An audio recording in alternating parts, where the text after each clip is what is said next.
what you think is important in terms of compensating teachers, and how that impacts the issue that you've mentioned very strongly in terms of teacher morale and Sure. and teachers staying in the system. Sure. I actually spoke with 3 different teachers on yesterday, and each of them talked about the level of morale in the district. They talked about the number of teachers who are leaving or have left the district, and they talked about the difficulties that they see the district having in the future in terms of recruiting. That is a very real challenge. I think that going forward, we need to make sure that our teachers are engaged, and not just to check the list off that we, had some FaceTime with teachers, but teachers are engaged in the process of how we go about measuring growth for our students, whether that's testing, whether that's some other type of assessment, whether it's observation. I think that, as I stated to Carol, performance is tied to your compensation. It is. But the question is, what are you defining performance as? And I don't necessarily think that a test is the only measure of your performance. I think you have to build other pieces of the puzzle. So, no, for me, the test is not the single piece that you're going to hinge a compensation structure on. There have to be other components that are involved. It has to be multifaceted. Does that answer your question? And other measures, some areas really wouldn't have tests. Yeah. But that's my question is, so with all the pay based, for example, would master's degrees make a difference, national board certification, experience? I think that it should, yes. Okay, so you're not talking about total, just, is there a base pay structure that you're talking about if you go to pay for performance? Are you talking about a bonus system or a complete redo of the pay scale?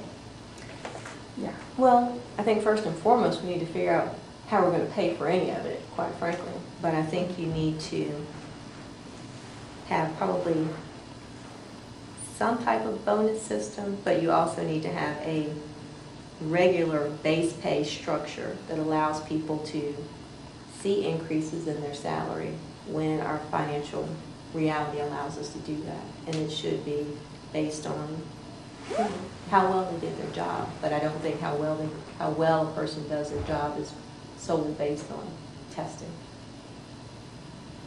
Does that answer the question for you?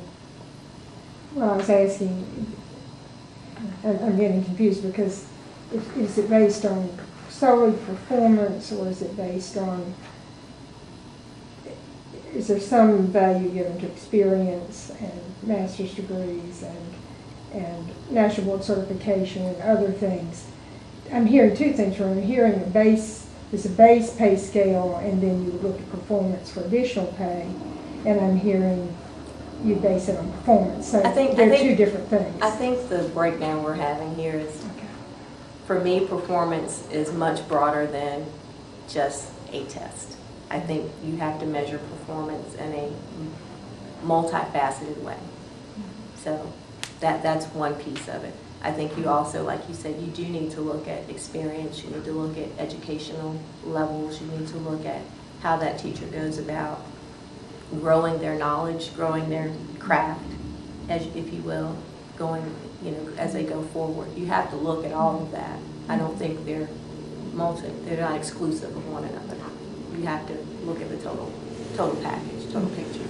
Would every teacher being assessed be evaluated on student academic growth? It was student academic growth, let's not use the word test, but is academic growth an essential component in every teacher's I think that it is. So then you have to somehow measure student academic growth in music, art, band, PE. And that's where I think figuring out how to do that measure becomes problematic. It is. I mean, but I think we can, if we look at it long enough, we can come to some common ground. I don't think that you necessarily have to have a test that is standardized in each program. I think that there are other ways to assess some of those subject areas, and I've mentioned some of the ways I see the school district doing that going forward.